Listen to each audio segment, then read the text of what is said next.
Hello दोस्तों, आशा करता हूँ कि आप सब ठीक हो, खुश हो, वेल हो, फाइन हो, गुड हो।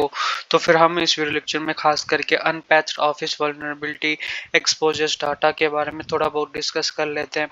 तो एक्चुअली माइक्रोसॉफ्ट रिसेंटली जो कि लागू किया गया, माइक्रोसॉफ्ट के दौरान जो भी फॉलोअप्स लेते हैं, right, different sort of vulnerabilities और different set of unpatched softwares older version में जो रन हो रहा है, उन सभी को एक वार्न के रूप से या एक सचेतन जो बोलते हैं, राइट, एक प्रिकॉशनरी एक्शन जो भी लेना चाहिए वो ले, मतलब इमीडिएट लेना चाहिए, क्योंकि ये सब अनपैच्ड ऑफिस वल्नरेबिलिटी है जो कि which basically leads to a lot of data exploitation and data leak as well. Okay, so it exploits data, or exfiltration of data will definitely happens if we are unable to update the software and having the older version of software in our PCs installed. Okay, तो इसी के बारे में थोड़ा बहुत हम discuss कर लेते हैं। तो फिर अगर इस वीडियो लेक्चर में आप नए हो, if you are new to this channel, please do a subscription to this channel, like the channel, share the channel as soon as possible for getting the latest update regarding any cyber affairs. So one question that basically arises in everyone's mind, हर एक के जो viewers है, मेरा एक दो या फिर तीन चार या फिर 700 प्लस, राइट, तो उन सभी व्यूअर्स को मैं एक विनती के रूप से मैं आपको रिक्वेस्ट करता हूँ, इफ आई फेस और if I do any mistake, please do A comment. It may be negative, it may be positive, ठीक है, नेगेटिव या फिर पॉजिटिव कमेंट तो दीजिए, ताकि मैं पहचान सकूं कि मेरा लूप होल्स क्या क्या है, उसको मैं रेक्टिफाई करके दूसरा वीडियो में ला सकता हूँ, राइट। एक बहुत ही बड़ा बेस्ट कमेंट दिया गया है कि सर आप पढ़ देते हो, ठीक है। तो bro, you are whatever you are displaying, right, you are just reading it out. So why I am reading it out? Because I was typed that. To be very frankly, I'm saying I've typed that. I haven't copied it from any sources. Yeah, certain sources I copied the images, but I haven't copied the entire content from any of the sources, right? So you have to understand the logic behind why I'm reading it out. I'm not a typewriter to write everything, right? I'm not a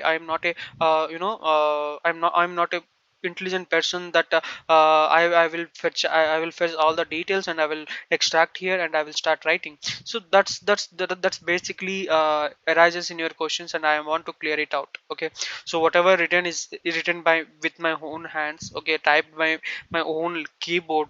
Okay, so I haven't fetched. Yeah, I have set in rephased those paragraph. I have set in rephased the sentences, but I haven't for a grammatical correction. I have done that, but I haven't been done any kind of manipulation from extracting from different sources.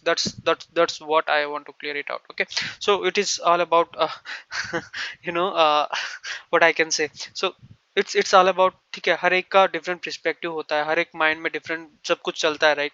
So that's I want to clear it out. Okay, so Microsoft जो कि recently warn किया है critical vulnerability के बारे में in Office, okay, in Office 365 भी मान सकते हैं, right, that would allow the attacker, ठीक है, attackers या फिर threat actor या फिर adversary को allow कर देता है unauthorized access करने के लिए, ठीक है।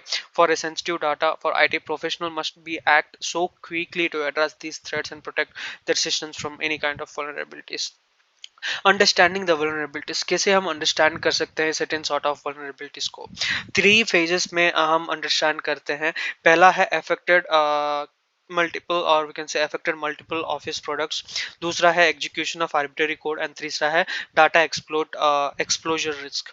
तो पहला में क्या आता है कि अफेक्टेड मल्टीपल ऑफिस प्रोडक्ट्स, जिसमें आता है कि the vulnerability impacts a wide range of Microsoft office applications, okay, जिसमें इंक्लूड होता है वर्ड, होता है एक्सेल, होता है पावर पॉइंट, होता है, ठीक है। इसको अपग्रेड करना हमारा जरूरी है, इसको अपग्रेड फिर एनहांस करना वेरी इंपॉर्टेंट है। उसके बाद आता है एग्जीक्यूशन ऑफ आर्बिट्ररी कोड। तो एग्जीक्यूशन ऑफ आर्बिट्ररी कोड में एक्चुअली क्या दिया है कि successful exploitation of flaws would allow attacker to execute malicious code on the affected systems, ठीक है। अफेक्टेड सिस्टम में मलिशियस कोड को एग्जीक्यूट करना इनका मेन मोटो है, या फिर अटैकर्स का मेन मलिशियस इंटेंट भी हम मान सकते हैं। उसके बाद data exposure risk, so this would potentially leads to the exposure of confidential information stored in office documents, ठीक है। तो ये है हमारा थर्ड नंबर जो कि डाटा एक्सप्लोजर रिस्क में आता है बेसिकली। सो ये है हमारा अंडरस्टैंडिंग द वल्नरेबिलिटीज, ठीक है। तो पहला है मल्टीपल ऑफिस जो कि ऑफिस 365, दूसरा है एग्जीक्यूशन ऑफ आर्बिट्ररी कोड, जैसे कि हो गया एक्सप्लोटेशन कर देते हैं या फिर थ्रेट एक्टर क्या कर देते हैं इनसाइड एनवायरनमेंट को सॉरी अटैक करके एक setting sort of arbitrary code या फिर मलिशियस कोड को डंप कर देते हैं। उससे क्या पता चलता है, different sort of cyber attack हम मान सकते हैं, राइट। तो इधर ब्रूट फोर्स पे अटैक करते हैं, या फिर हम एटीएम, जो कि वेरी सोफिस्टिकेटेड साइबर फिशिंग है, ठीक है, अपना जो भी कुकीज स्टोर करते हैं, राइट, वो क्रेडेंशियल फेच कर देते हैं और do certain kind of activities, right? So then after data explosion risk में basically this would potentially leads to what explosion of confidential information stored in office documents, okay. उसके बाद आता है मेन कंटेंट, ठीक है फोक्स, ये मैं आपको क्लियर कर देता हूँ। I have fetched this data, ठीक है, ये डिफरेंट सोर्सेज से मैं फेच किया हूँ, ठीक है, I haven't typed this but rest all I have typed, okay. तो इसमें क्या फेच किया हूँ वो भी मैं आपको सुना देता हूँ कि माइक्रोसॉफ्ट जो कि डिस्क्लोज किया है एक अनपैच्ड जीरो डे एक्सप्लॉइट को। जीरो डे एक्सप्लॉइट मतलब जब भी तक वो नहीं आएगा अपग्रेड में, तभी तक अपना अटैकर अपना प्रेजेंस रख देता है, right. So zero day in office, okay, office 365, okay, जो कि सक्सेसफुल एक्सप्लॉइट कर देता है, जो कि रिजल्ट क्या करता है, अनअथराइज्ड एक्सेस को, मलिशियस कंटेंट्स को, या फिर सेंसिटिव इंफॉर्मेशन को फेच करने के लिए डिफरेंट थ्रेट एक्टर्स है। तो वो वल्नरेबिलिटी क्या है, tracked as CVE 2024 38200, CV score of 7.5, okay, जो कि डिस्क्राइब किया है spoofing flaws that affects the following versions of office, जो कि अफेक्ट करता है वर्जन्स को, जो क्या क्या वर्जन्स है।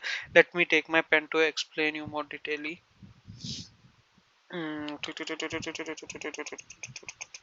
Yeah, let me take my cursor itself. Okay, जो Microsoft Office 2016 32 bit version, okay, edition and 64 version, okay, उसके बाद 34 64 जो कि Microsoft LTSC, उसके बाद ऑफिस 365 ऐप को भी वो सिस्टम या फिर वर्जन्स को टारगेट करता है।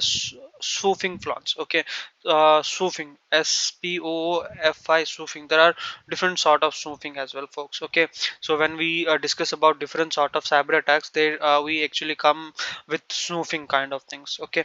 तो उसके बाद आता है हमारा credited with discovering and exploiting the vulnerability our research, okay, researchers Jim Cross and Martin Candler, जो कि डिस्क्राइब किया गया है जो वल्नरेबिलिटीज को अनपैच्ड हुआ है।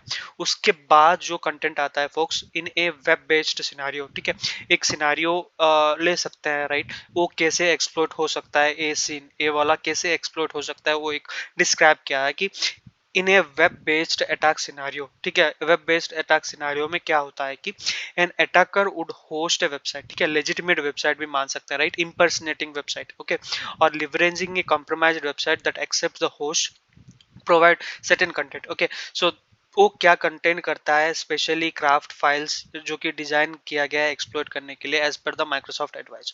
सो ये होता है कि however an attacker would have no way to force the user to visit the website, okay, instead an attacker would use user to click on a single link, जो कि phishing attempts भी हो सकता है, right, phishing attempts not in the sense of only relying on the outlook nor a okay nor on any office product but also your phones, और हो सकता है हमारा SMS या फिर हम जो भी एप्लीकेशंस यूज करते हैं हमारा मोबाइल्स में, अगर उससे भी फिशिंग अटेम्प्ट हो सकता है folks. A formal patch for CV 2024 38200 is expected to be skipped on August 13, okay, as part of monthly patch Tuesday update, okay. But the tech giant said in indefinite and alternative fix that it would enable the via features fighting as July 30 2024, okay. जो भी इसमें हुआ है कि it also noted that while customers are already protected, okay, on all in support versions of Microsoft Office 365 and Office Microsoft Office products, okay, so it is an essential update for final versions of patch that would becomes available for a couple of days for the optimal protection as well. तो उसके बाद Microsoft के दौरान ये भी दिया गया है कि जुलाई अगस्त 13 को वो एक फॉर्मल पैच के रूप में हर एक प्रोडक्ट को लागू करेंगे, जो कॉन्फ़िगरिंग द नेटवर्क एनटीएलएम, जो कि network security restriction NTLM ongoing NTLM traffic for the remote server, okay, policies getting provided the ability to allow block and audit outgoing NTLM traffic from a computer running version or Windows 7 या फिर server 2008 or later to any any remote server running the Windows operating systems, okay, add users to protect user security groups या फिर prevent करता है to the use of NTLM as a authentication mechanism.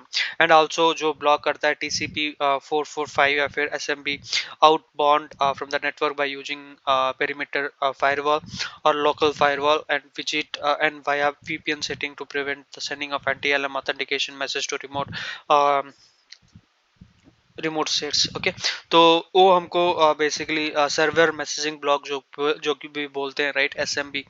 So that's how actually it works, folks. Okay, so you have to note everything in your mind. ठीक है, तो note in the sense how the upgradation will be. Okay, so those all things will be said here. Okay, उसके बाद जाते हैं prioritising patch development.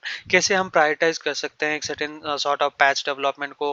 पहला है identifying the affected systems को. कैसे हम आइडेंटिफाई करते हैं? पहला है quickly inventory all devices and application that may be vulnerable for the office launch. उसके बाद apply patch promptly, deploy the latest security updates from Microsoft as soon as possible to mitigate the risk. उसके बाद monitor for indicated closely, watch for any signs of suspicious activity that would indicate a successful attack. उसके बाद robust security measures. So robust security measures में तीन main perspective होता है, folks. पहला है user awareness, backup recovery and उसके बाद आता है नेटवर्क मॉनिटरिंग. तो यूजर अवेयरनेस में बेसिकली क्या होता है कि educate employees on the importance of keeping office applications up to date and avoiding suspicious links और अटैचमेंट्स. उसके बाद बैकअप एंड रिकवरी में बेसिकली क्या होता है कि ensures robust data backup and disaster recovery plan are in place to quickly restore the systems in the event of a breach. उसके बाद आता है नेटवर्क मॉनिटरिंग. नेटवर्क मॉनिटरिंग में बेसिकली इम्प्लीमेंट करते हैं कॉम्प्रिहेंसिव नेटवर्क मॉनिटरिंग सॉल्यूशंस को, which basically detects and responds to any kind of anomalous activities. तो last and final भी नहीं मानते हैं, बट या we have certain sort of incident reporting under C article जो इसमें दिया गया है, folks. Okay, so it basically represents how reporting कैसे करना है एक सस्पिशियस एक्टिविटीज को. माइक्रोसॉफ्ट सपोर्ट का सहारा ले सकते हैं या फिर एंगेज इंसिडेंट रिस्पांस प्लान्स और नोटिफाई द अथॉरिटीज. ये तीन मेन पर्सपेक्टिव होता है जिसके अंतर्गत हम एक सर्टेन सॉर्ट ऑफ रिस्क को हम हाईलाइट कर सकते हैं या फिर सस्पिशियस एक्टिविटीज को डिस्प्ले कर सकते हैं. How the exploitation basically happens, how the vulnerabilities becomes a danger or becomes a extravative things for handling. Okay, उसके बाद आता है स्टेइंग विजिलेंट. तो staying vigilant place a very important crucial role, folks. क्यों? जैसे क्यों हो गया हमारा सिम और सोर या फिर endpoint security, network security, cloud security, से sensors that greet the data respiratory, या फिर जीरो ट्रस्ट डाटा प्लान जो कि identifying the subject of devices and endpoints, untrusted जो कि पॉलिसी डेफिनेशंस. उसके बाद application data restore infrastructure. That all about staying vigilant. पहला है कंटिन्यूस मॉनिटरिंग, जैसे कि हो गया हमारा सिम एंड सोर्स से कैसे हम कंटिन्यूस मॉनिटरिंग कर सकते हैं. उसके बाद डिफेंस इन डेप्थ में basically implement of multi layer of security controls to enhance security, जैसे कि MFA हो गया, फिर डिफरेंट सॉर्ट ऑफ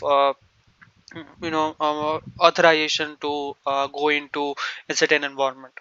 उसके बाद होता है टाइमली पैच. हर एक पैचेस को हम टाइमली मैनर में कैसे बेसिकली पैच कर सकते हैं, right. So that's how actually we can patch the things, focus.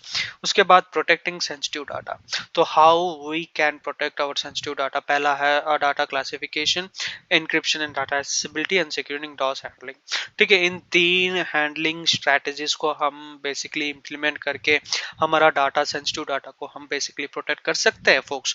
Okay, so that's how actually we can do the things in a very prompt manner, right.